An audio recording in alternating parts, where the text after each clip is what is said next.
Salut tout le monde, j'espère que vous allez bien, moi ça va, nous sommes le lundi 2 octobre, il est 13h18 exactement et je vous souhaite tout de même bon courage à ceux et celles qui travaillent, qui bossent cette semaine, surtout ceux qui n'aiment pas leur travail, ceux qui souhaitent se reconvertir, ceux qui en ont marre d'avoir la boule au ventre en allant au travail le matin, ceux qui en ont marre de se lever, ceux qui ne sont pas en accord avec leur travail, ce qu'ils font au quotidien.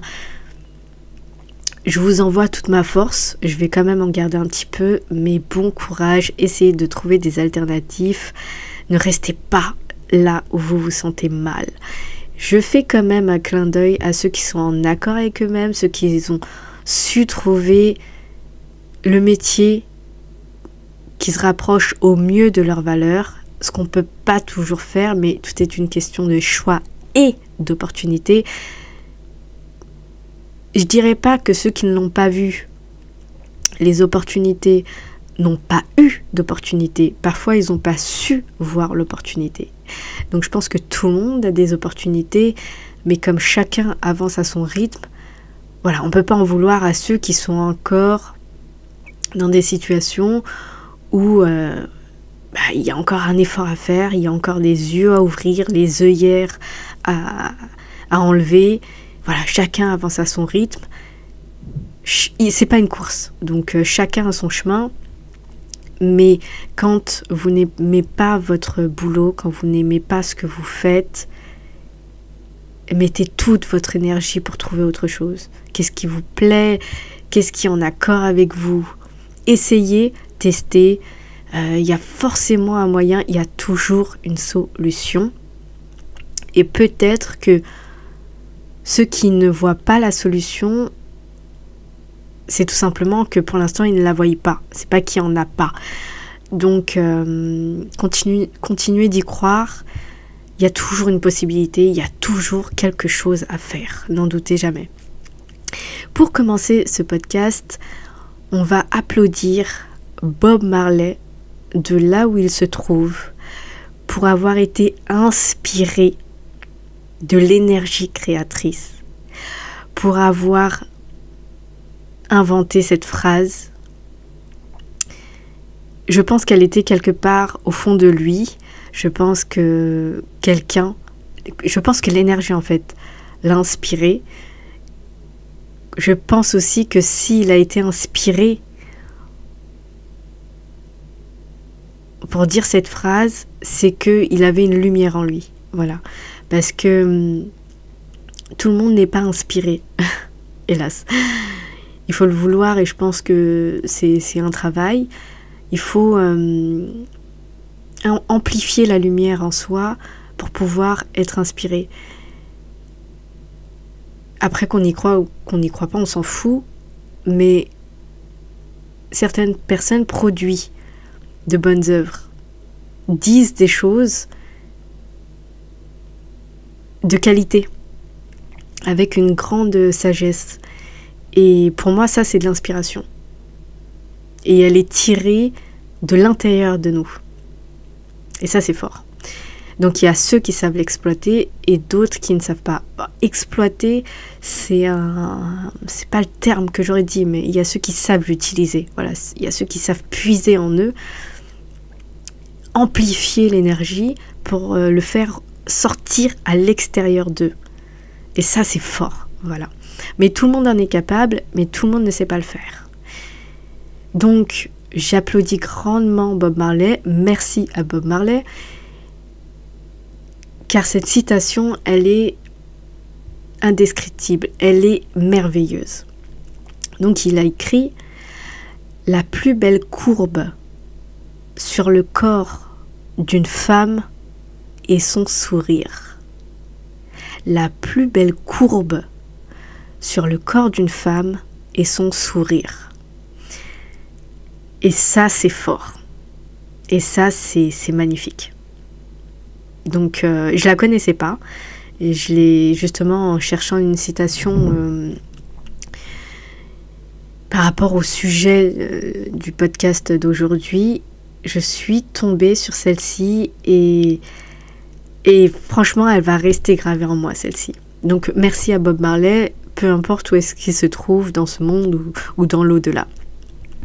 Pour entrer dans le vif du sujet, aujourd'hui, je vais vous parler d'une femme que j'ai rencontrée lors d'une exposition de collection de voitures qui a été organisée dans la ville où j'habite actuellement. Donc c'est une exposition sur des voitures de collection. Autant vous dire que les voitures sont onéreuses. C'est pas des voitures lambda, c'est des voitures de bonne qualité, qui ont un certain design. C'est des voitures de collection, voilà. Qui dit voiture de collection dit... Non, je pourrais pas utiliser ce raccourci. Toute voiture de collection ne coûte pas bonbon. Mais celle que j'ai vue à l'exposition, quasi toutes coûtaient quasiment un rein. Et en plus, c'est magnifique. Voilà. J'étais très contente de participer à cette exposition. J'ai rencontré des personnes superbes, et dont une qui m'a émerveillée. Au moment où, donc ça faisait un moment que j'étais à l'exposition, et je m'étais dit, bon, toutes les voitures sont arrivées, j'ai fait à peu près le tour, j'ai parlé à quelques personnes, et puis je m'étais dit, comme il fait beau, j'allais aller me promener. Et en partant, je veux prendre les dernières photos, vidéos des voitures de collection. Et là, je vois arriver cette femme en Ferrari décapotable, grise. Cette femme,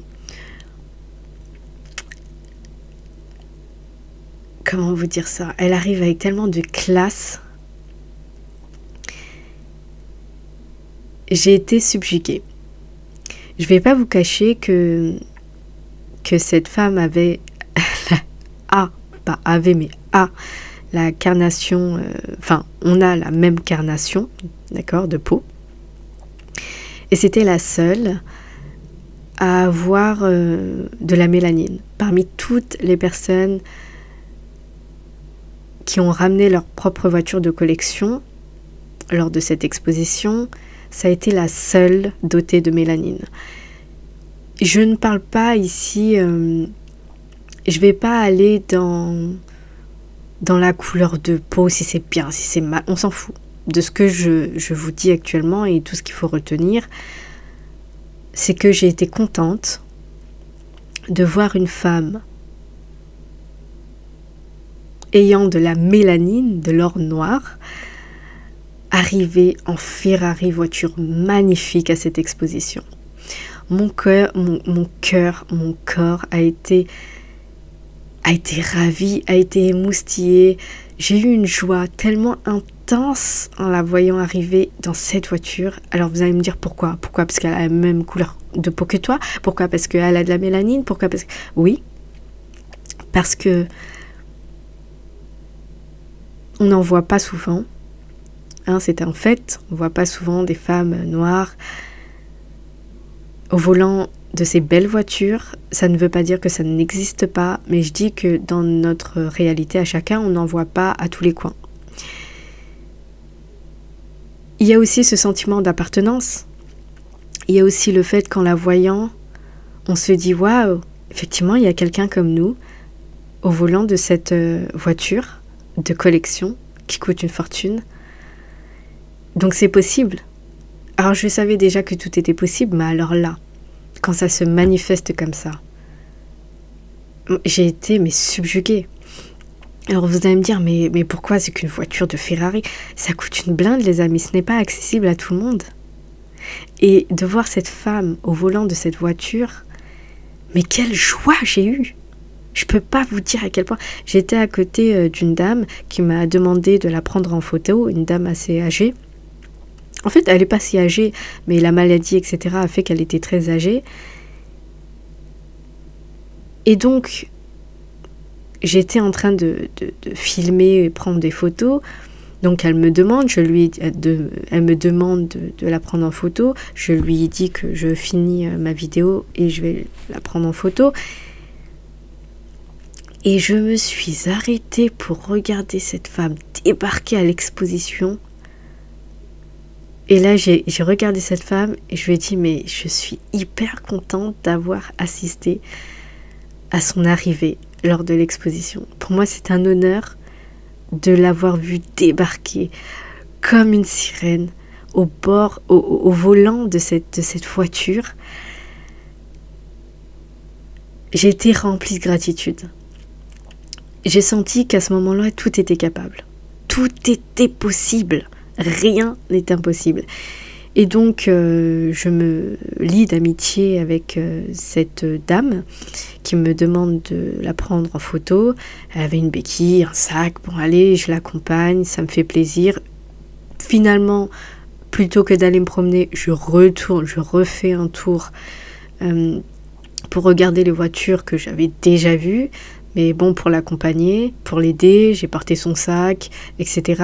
Et comme elle avait une béquille, tenir son téléphone, son sac, la béquille, je me suis dit, allez, je vais vous aider, on va faire le tour, et je vais vous prendre en photo. Donc j'ai été photographe ce dimanche-là pour cette dame qui s'appelle Anne.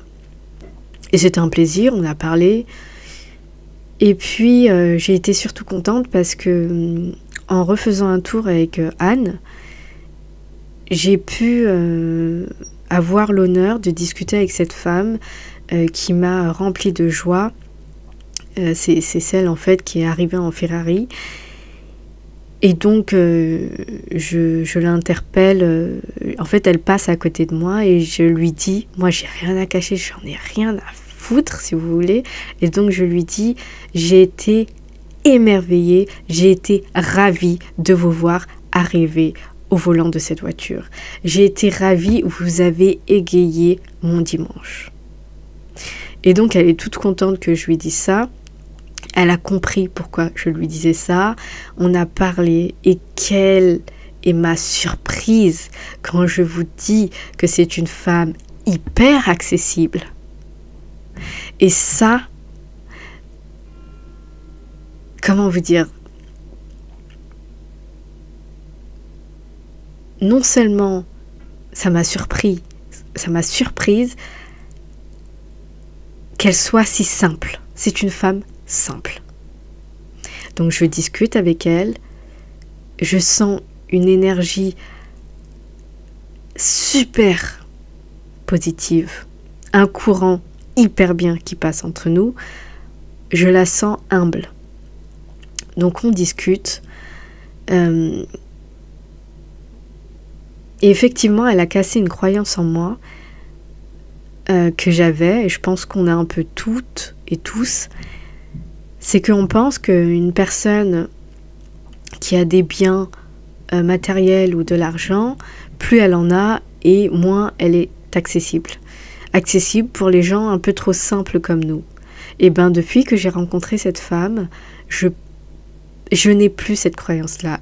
Il y a de tout dans ce monde, et surtout des gens qui ont des biens matériels et qui ont de l'argent, qui ne sont pas dans le besoin et qui sont accessibles, qui sont simples, qui sont humbles,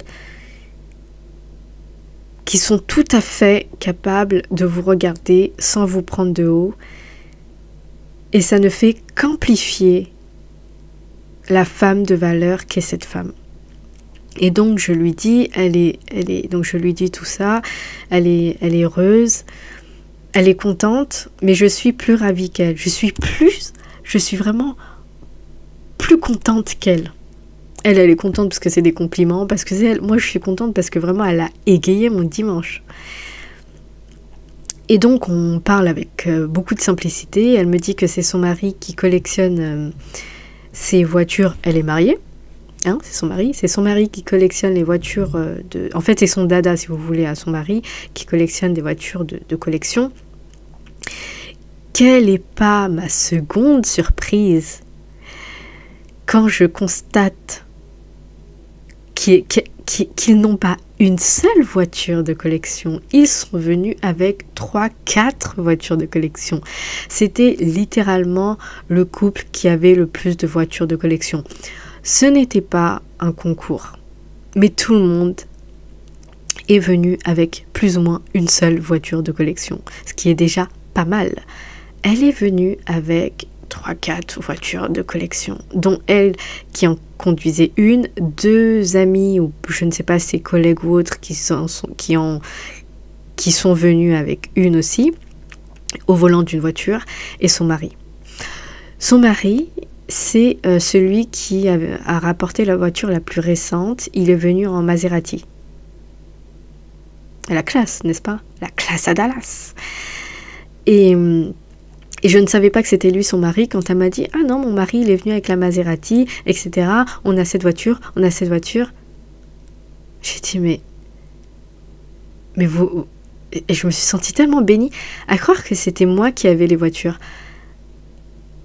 Et je me suis sentie en abondance. Je me suis sentie en abondance, en joie, au paradis. De savoir que c'était elle qui possédait, alors pas elle, si c'est elle, parce que c'est elle et son mari. Elle laisse son mari collectionner, mettre leur argent dans des voitures de collection. Elle le laisse faire ce qu'il aime faire. Elle lui fait entièrement confiance. Et puis, ma troisième surprise, et quand elle me dit qu'en fait son mari, certes, il aime les voitures de collection, mais il n'est pas jusqu'à les bichonner. Il faut y faire attention, mais si il fait une petite marque ou autre, il ne pleure pas en fait. Il est plutôt tranquille en fait. Et il a un certain détachement, c'est-à-dire que ce sont des biens matériels qui coûtent quand même cher. L'entretien aussi est onéreux, mais ils vont pas sauter la vie pour ça. Voilà. Il y a une certaine distance. Et donc elle me parle avec beaucoup de simplicité de son mari et de sa passion des voitures de collection. Et j'ai trouvé que c'était un couple, je sais pas, j'ai tendance à ressentir les personnes, surtout lorsqu'elles m'approchent, lorsque je les approche, et surtout en discutant. Les mots qui sont employés, la manière dont elle va parler, c'est simple. Cette femme transpire la simplicité. Elle est très accessible, elle est merveilleuse et pourtant, elle est à un niveau où nous sommes tous pas. Voilà. Elle a l'air, parce que je ne la connais pas en privé, d'avoir un certain équilibre avec son mari. Et ce qui m'a... Et j'ai pas fini avec les surprises, hein. Ce qui m'a de nouveau subjuguée, quand je vous dis que cette femme est simple. Tout le monde, qui dit voiture de collection, dit personnes qui arrivent plus ou moins habillées, sans forcément porter de la marque ou autre. Mais tu viens pas comme si tu allais chez McDo, hein. Le slogan de McDo, venez comme vous êtes. Quand tu vas à une exposition de cette envergure, qui dit voiture de collection, dit argent, dit tu veux un minimum à prêter. Je ne sais pas ce que vous en pensez. Après, si vous vous sentez bien de venir en jogging et basket rempli de gadou, tant que vous êtes en accord avec vous-même, voilà. Mais comme on dit, on mélange pas, on donne pas des perles au pourceau, ce n'est pas pour rien. Donc venir un minimum à prêter, c'est juste être correct et être propre. Pour moi, j'ai trouvé que il faut se mettre au niveau de voilà, on va pas à une exposition habillée avec n'importe comment. Moi, c'est mon avis. Même si on ne possède pas actuellement de voiture de collection ou de compte en banque bien garni, on peut tout de même s'apprêter un minima. C'est ce que je pense, chacun pense ce qu'il veut, hein, il n'y a pas de bonne ou mauvaise réponse. Encore une fois, soyez en accord avec vous-même. Ce qui m'a subjuguée encore envers cette femme, c'est que... Enfin, ce qui m'a subjuguée de cette femme, c'est qu'elle est arrivée, même vêtue, simplement. Elle est arrivée, moi je me suis dit, bon, j'ai pas de voiture de collection ou autre, mais je vais quand même, voilà, m'habiller correctement. Elle est arrivée comme un dimanche, tout à fait normal, un jean, un haut et des baskets tout à fait lambda. Et ce qu'elle renvoie, c'est peu importe comment je m'habille, peu importe comment actuellement je suis fringuée, ces voitures, je les possède, je n'ai rien à prouver en fait. J'ai pas de sac de telle marque, j'ai pas de vêtements, alors je ne connais pas les marques de ces vêtements, mais elle est arrivée avec un vêtement purement lambda, qui renvoie le message je vous fuck en fait, j'ai pas besoin de porter de la marque, regardez, je suis couvert de biens et c'est pas pour autant que je vais m'afficher plus qu'il n'en faut. Et ça, j'ai trouvé ça super bien. Voilà, je trouve qu'elle est à un niveau, mais elle est high level, elle atteint les cieux, la dame. Je n'ai même pas pris son nom, donc honte à moi. Je n'ai pris aucun contact. Je pense que si elle a été sur mon chemin, c'est qu'on doit se revoir ou qu'on devait se voir. Pourquoi, je ne sais pas. Mais ce qui est sûr, c'est que j'ai senti à mon fort intérieur, toutes mes cellules ont vibré de cette personne qui vibrait à haute intensité. Par sa simplicité, par sa grandeur, sans montrer, sans le prouver, cette femme montrait qu'elle n'avait pas le niveau des gens en fait. Elle avait un niveau beaucoup plus élevé. Et très souvent, c'est les femmes les plus simples. On ne soupçonnerait pas quelle lumière elles ont en elles. Et cette femme en fait partie. Voilà. J'ai voulu absolument vous en parler parce que ça a été un dimanche joyeux. Alors c'était il y a 2-3 semaines. Et je me suis dit, il faut absolument que je parle de cette femme merveilleuse. Surtout parce qu'elle a cassé beaucoup de barrières en moi quand je l'ai rencontrée et quand je lui ai parlé. Et peut-être inconsciemment, je me disais que comment j'allais pouvoir rencontrer quelqu'un, est-ce qu'on allait être au même niveau, est-ce que j'allais pouvoir, par exemple en faisant de l'argent, est-ce que j'allais pouvoir garder ma simplicité. Moi je suis très simple aussi, je suis très simple, j'aime cette simplicité. Ça ne veut pas dire que je veux pas de biens matériels ou je veux pas un compte en banque bien garni, voilà. Je veux bien, qui dit simplicité dit pas ne rien avoir dans sa vie. Et je vois qu'on peut, grâce à elle, merci, grâce à elle, j'ai vu de mes propres yeux, par ma propre expérience, que on peut concilier les deux, c'est-à-dire être simple et pourtant être à un niveau très haut, en fait, en énergie.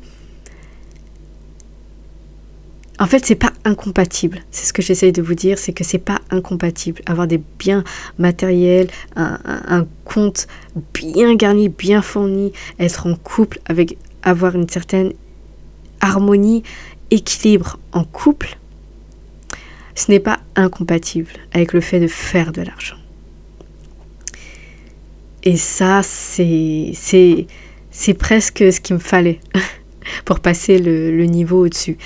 C'est finalement faire son petit bonhomme de chemin et se défaire de certaines croyances qui nous empêchent de gravir les échelons, de monter l'escalier, de monter la pente, de gravir la montagne.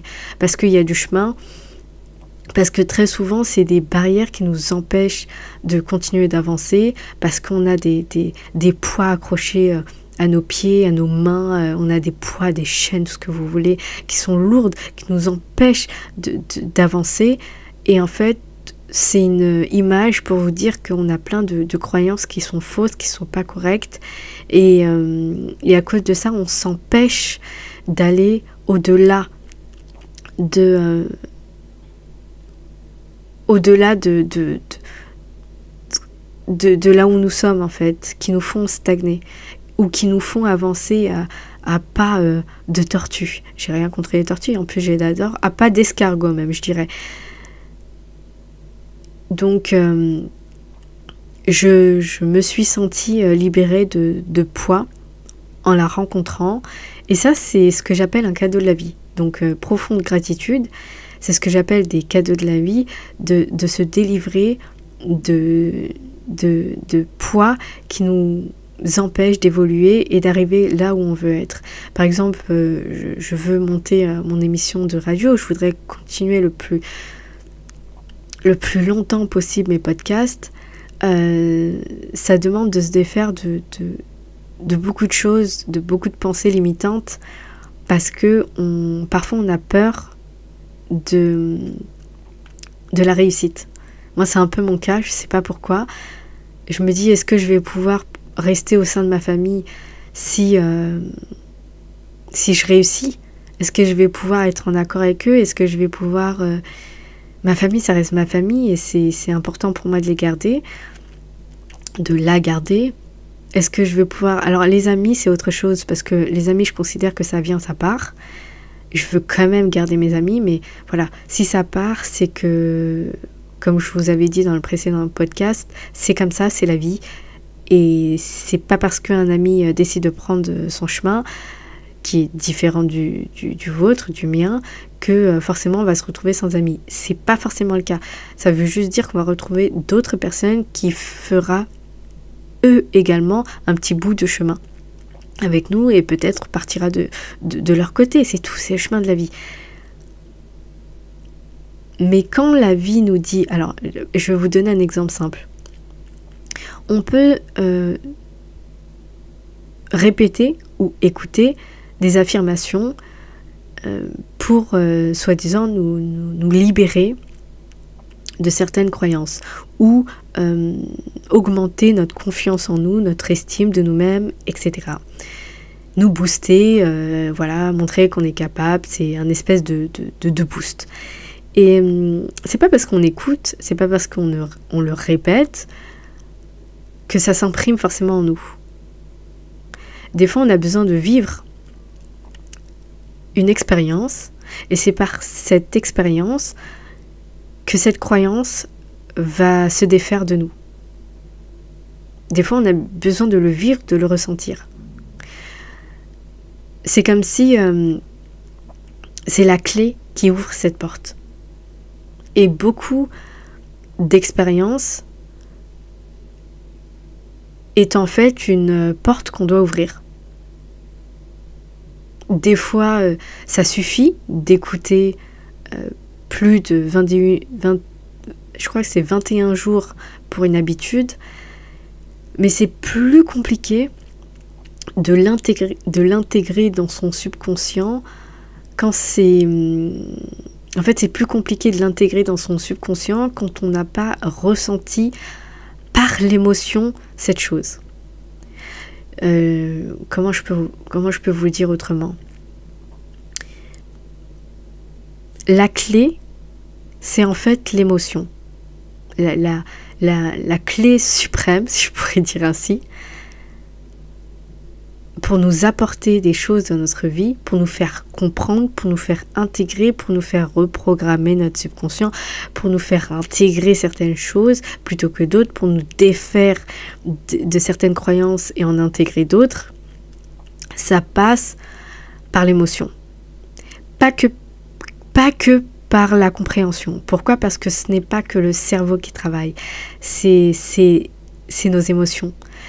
Par nos émotions, en fait, nos émotions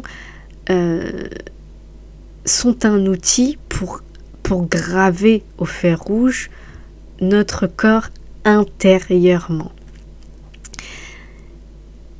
Notre cerveau sert aussi pour essayer de comprendre les choses, mais si vous voulez vraiment graver au marqueur indélébile, il faut que cette chose soit marquée par les émotions. Et c'est pour ça qu'il est plus facile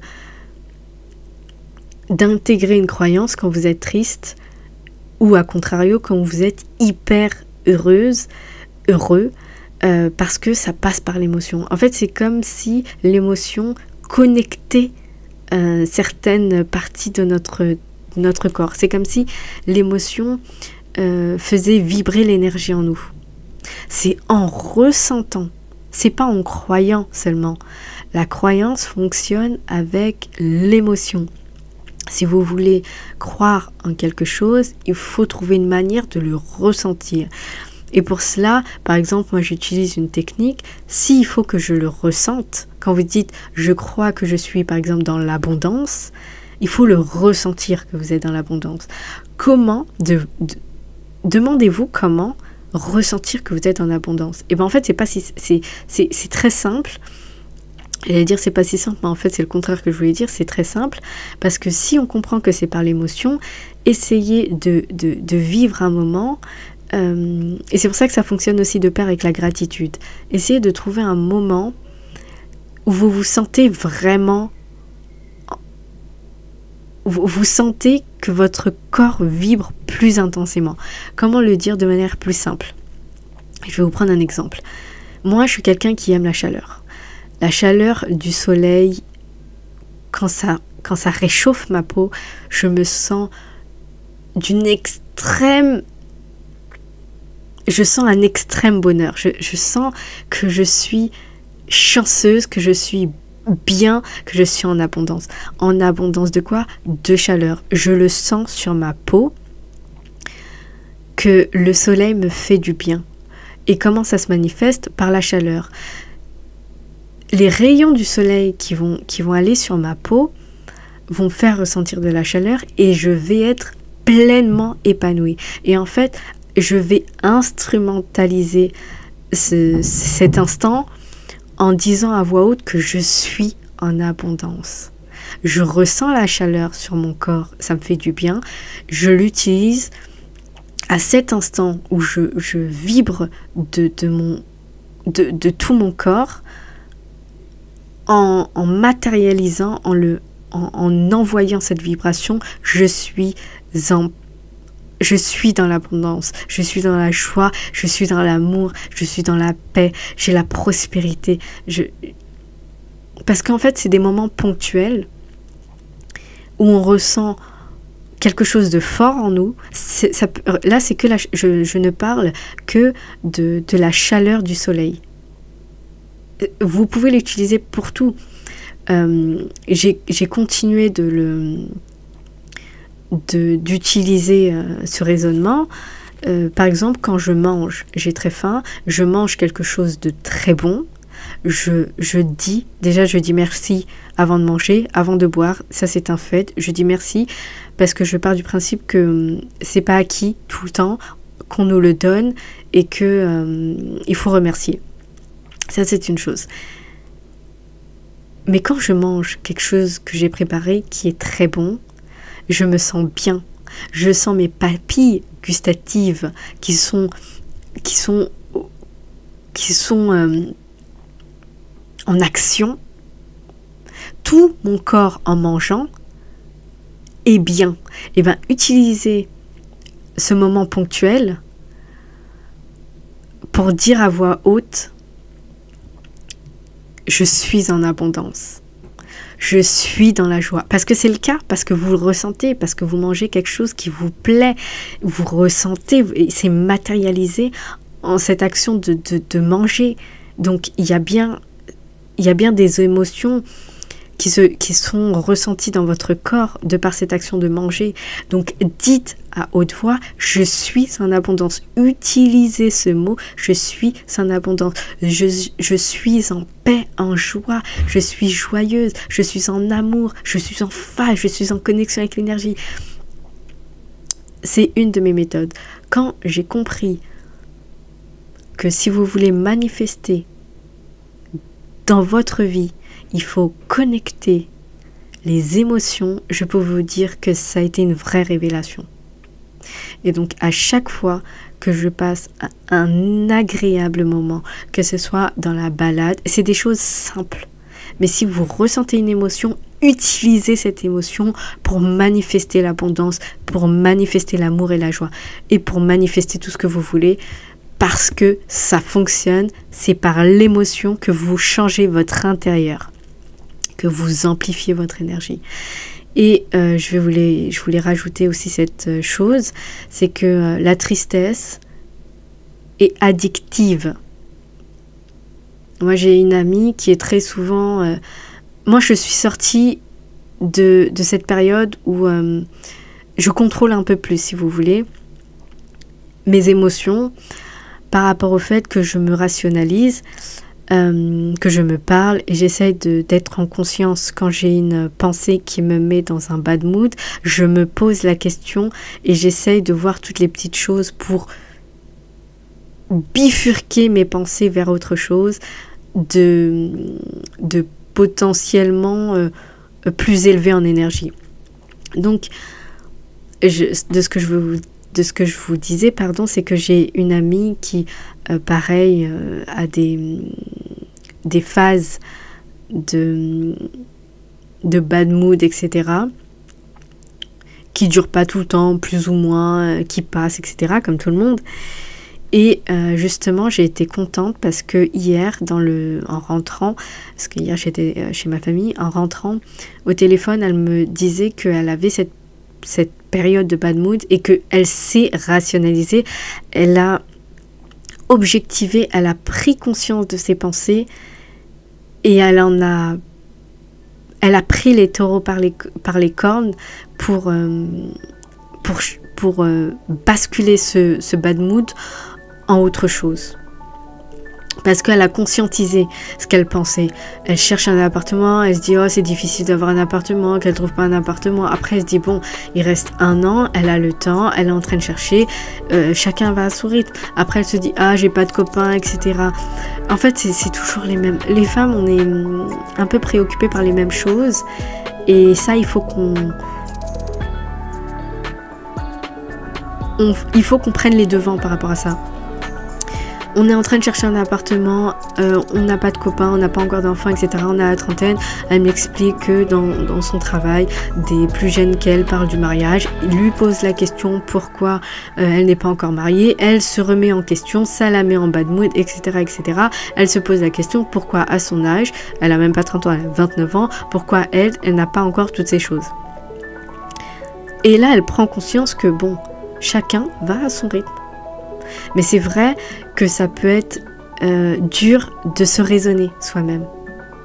Donc parfois, il faut juste se concentrer sur autre chose.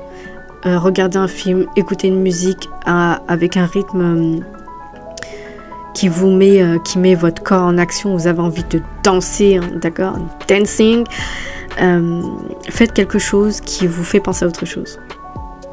Le cercle vicieux, c'est de se dire ok, je suis pas bien, je pense que j'ai rien alors qu'en fait elle n'a pas rien.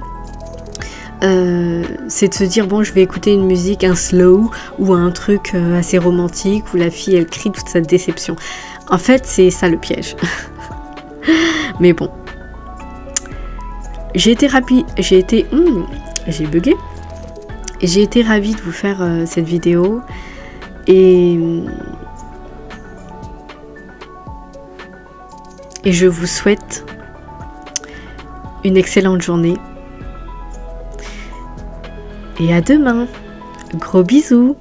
Bye bye.